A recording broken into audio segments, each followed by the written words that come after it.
Un saludo a toda la audiencia del Tiempo que nos acompaña en este live.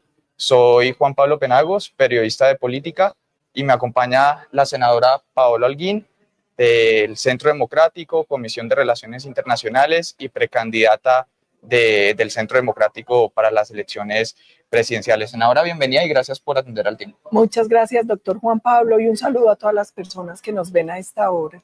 Bueno, senadora, la idea es tocar varios temas de coyuntura, varias noticias, y uno de esos es sin duda la situación, la oleada de violencia en el Catatumbo por los enfrentamientos entre las disidencias y el ELN, que ha dejado más de 36.000 personas desplazadas y una decena de muertos.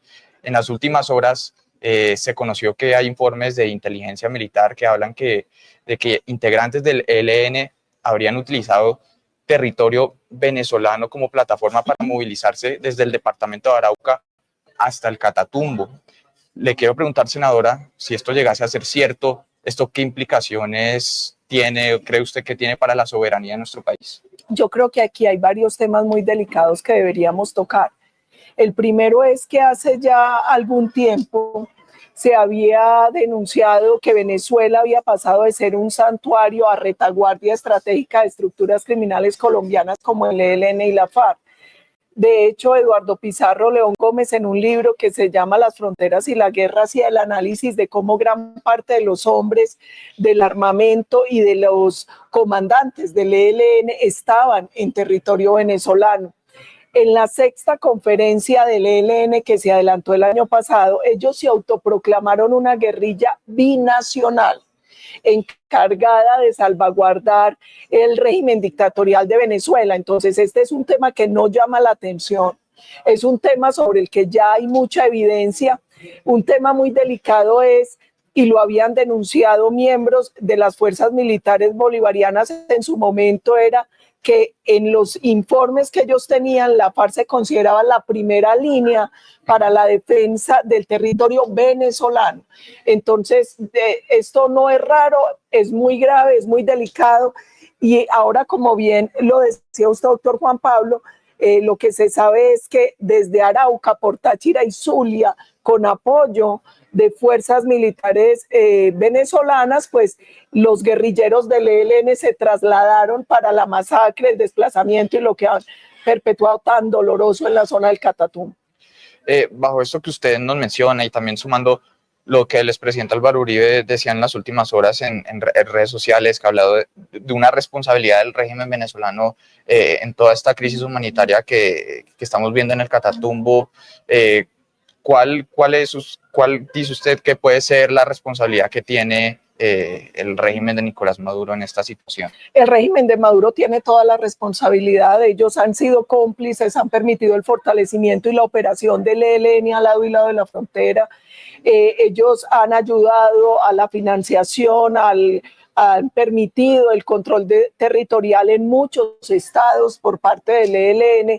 Eso es muy grave, sobre eso hay denuncias hace mucho tiempo, y uno tiene una enorme preocupación de lo que pasa en Venezuela, pero también lo que pasa en Colombia. Es que aquí la política de paz total solo ha servido para el fortalecimiento de las estructuras criminales y para que tengan un mayor control del territorio. Y a nosotros nos angustia saber, como lo denunció la defensora del pueblo, que ellos ya habían informado al gobierno, que ya habían alertas sobre lo que iba a suceder en la zona, y a pesar de eso no se intervino y no se actuó a tiempo. Hoy el presidente Gustavo Petro dijo que habló con Nicolás Maduro, a quien vemos en pantalla, para tratar de resolver entre los dos países la situación que se está viendo en la frontera con el ELN. ¿A usted qué opinión le merece? Pues la pregunta es cómo van a intervenir dos gobiernos que han sido cómplices del fortalecimiento de lo que está pasando. ¿Cómo va a ayudar el gobierno de Maduro contra el ELN cuando ellos han considerado al ELN un miembro más, una estructura más dentro de la defensa de la nación para salvaguardar la integridad del territorio? ¿Cómo va a actuar Petro frente al ELN cuando él, con el proceso que inició de diálogo, ha permitido que esta estructura guerrillera se fortalezca y tenga cada vez más control del territorio? Es que el ELN había sido una guerrilla ya marginal, y nosotros lo que vimos fue que fue que en este proceso de negociaciones y con los llamados ceses bilaterales, pues el ELN ha logrado fortalecerse y ser la estructura que hoy es. Bueno, senadora, paso a otro tema que tiene que ver con Venezuela y que generó mucha controversia, que fue esta propuesta del expresidente Álvaro Uribe, esta idea que puso sobre la mesa de una intervención militar internacional para derrocar al régimen de Maduro, según lo que dijo a comienzos de enero. Si bien a ojos de muchos países es cierto que en Venezuela no hay una democracia, ¿no cree que esta propuesta es poco viable y solo incrementaría el sufrimiento del pueblo venezolano? Aquí hay varias cosas. La primera es, cuando hablamos de Venezuela, ¿de qué estamos hablando? Porque no solo es una dictadura que se consolidó con el robo de las últimas elecciones y con la posesión fraudulenta de Maduro el 10 de enero, sino que esto es un tema también de seguridad hemisférica. Hoy el gran problema es que Venezuela se ha convertido en el centro de operaciones de estructuras criminales transnacionales, Hezbollah, Hamas, ELN, FARC, y han exportado estructuras criminales como el Tren de Aragua. Entonces, aquí este es un tema sumamente grave. Adicionalmente, Naciones Unidas estableció lo que se denominó la obligación de proteger, y es cuando un Estado no puede o no quiere proteger a su población de las sistemáticas violaciones a los derechos humanos y graves violaciones, pues la comunidad internacional tiene la obligación de intervenir. Nosotros lo que hemos visto en Venezuela por los informes que han presentado ante la Corte Penal Internacional, la CIDH, la OEA, Human Rights Watch, Amnistía Internacional, es que hay una violación sistemática a los derechos humanos. Es que allí hay personas torturadas, hay presos políticos después de las elecciones que se robó Maduro al posesionarse. El Foro Penal registra más de 1.800 presos políticos. Hay incluso menores de edad y personas con enfermedades físicas y mentales privadas ilegalmente privadas de la libertad de manera ilegal. Hay torturas, hay registros de torturas, hay asesinatos, hay desapariciones, hay 8 millones de venezolanos que tuvieron que dejar su país refugiados en varios países del mundo. Entonces la pregunta que nos tenemos que hacer los demócratas y la comunidad internacional es ¿hasta cuándo y hasta dónde? Y este no es un tema ni político ni ideológico, este es un tema de seguridad para el hemisferio. Perfecto, senadora. Quiero que pasemos a otro tema también muy importante para las relaciones internacionales de nuestro país, que es el inicio del gobierno de Donald Trump en Estados Unidos. Sabemos que llegó con la bandera de deportar a muchos inmigrantes sin papeles en ese país. El presidente Gustavo Petro se ha mostrado en contra de estas políticas. Yo le quisiera preguntar a usted ¿cómo ve esas políticas que se están poniendo en marcha en Estados Unidos? ¿Está de acuerdo? ¿Qué opinión le merece? Yo creo que aquí hay varias cosas. Cuando uno ve el tema migratorio, tiene que ver dos caras de la moneda. Tiene que ver, por un lado, el tema humanitario y por otro lado, el tema de las estructuras criminales que viven de la trata y del tráfico ilegal de personas. Nosotros en eso creemos que todos los países tienen derecho a definir su política migratoria. Y esto no se trata de cerrar las puertas de los países, sino de favorecer y fortalecer una política migratoria ordenada y regular, donde usted sepa quién entra a su país, bajo qué condiciones, y permitir una inserción positiva del migrante en esa sociedad. Y eso está pasando ahora no solo en Estados Unidos, en Europa y en muchos países se está evaluando el tema migratorio, porque también se han creado unos riesgos a la seguridad de los países. Y yo creo que en eso es muy importante llegar a unos mínimos acuerdos globales sobre cómo ordenamos la migración, porque hay otra cosa que es el riesgo que se puede generar para la seguridad, pero también que no fomentar la regulación y la migración más ordenada termina fortaleciendo estructuras criminales que viven de ese negocio, como el Clan del Golfo en el caso de Colombia. Cuando uno analiza las crisis migratorias en el Darién, quien se ha encargado de manejar todo ese tema en la zona es el Clan del Golfo. Senadora, ¿y usted cómo ve o hasta dónde cree que pueden llegar las secuelas de estos cuestionamientos, estos discursos del presidente Petro a su homólogo Donald Trump?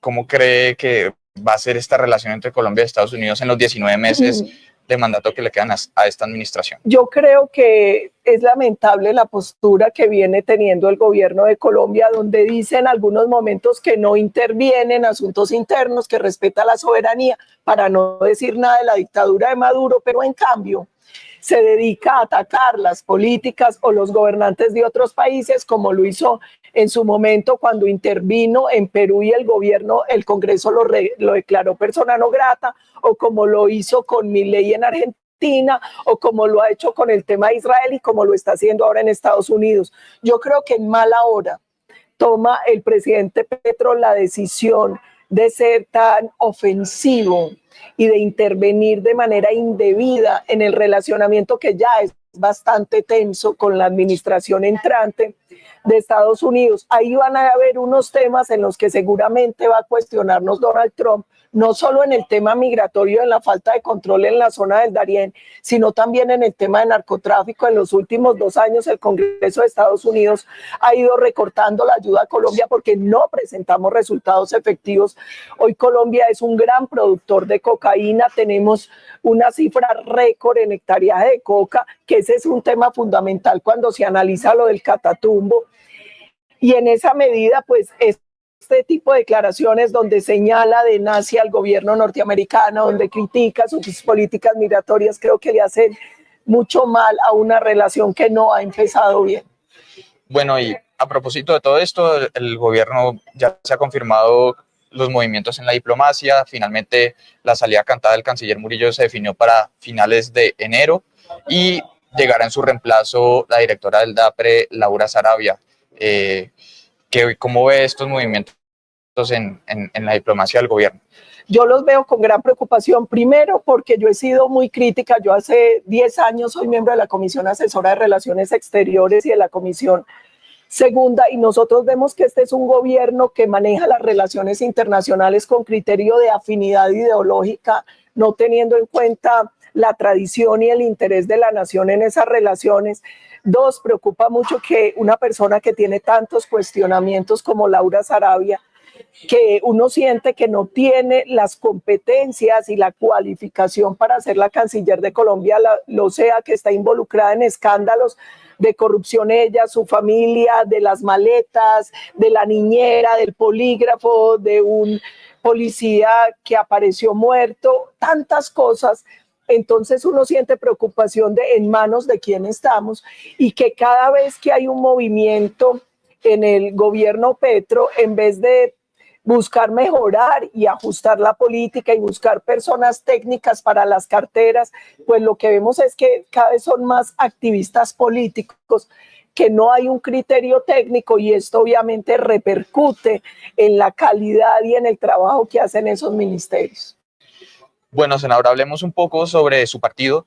¿Cómo va esa disputa interna para definir al candidato del Centro Democrático de cara a las elecciones presidenciales del 2026? El proceso va bien, tranquilo, estamos muy contentos. Nosotros el año pasado iniciamos una serie de foros temáticos porque la idea también es presentarle propuestas al país.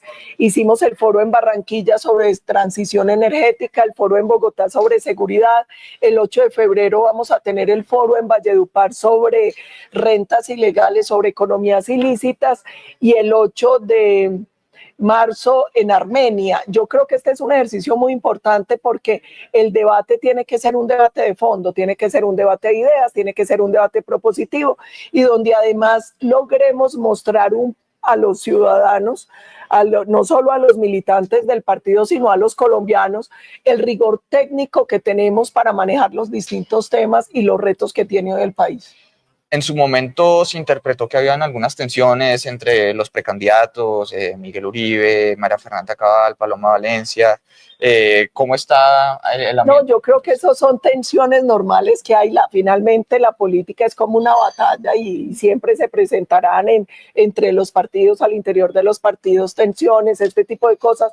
Pero yo creo que hoy en nuestro partido y en general los colombianos tenemos claro, primero, que hoy tiene que primar el interés superior de la nación, que hoy el país tiene unos retos enormes que nos deben llamar a la unidad, a la sensatez y a buscar unas políticas lo mayor consensuadas posibles, que se alejen de esos radicalismos ideológicos que han caracterizado este gobierno y que le brinden salidas y esperanza a los colombianos. Yo creo que en eso está mi partido y en eso ojalá estemos la inmensa mayoría de colombianos por encima de partidos y de ideologías.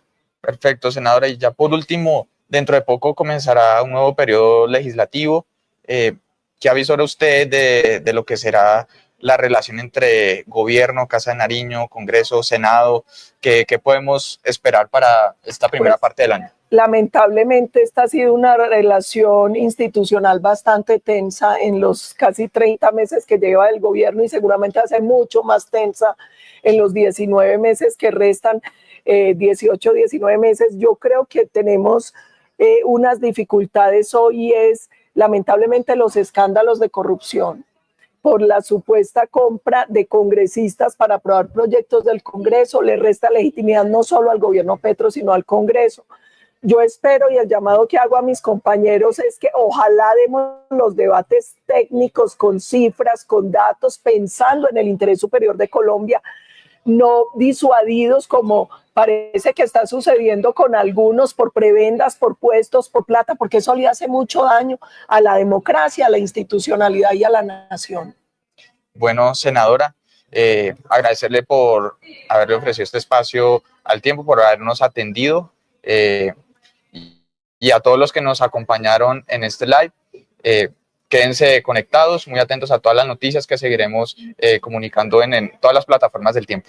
Muchas gracias, doctor. Gracias, senadora.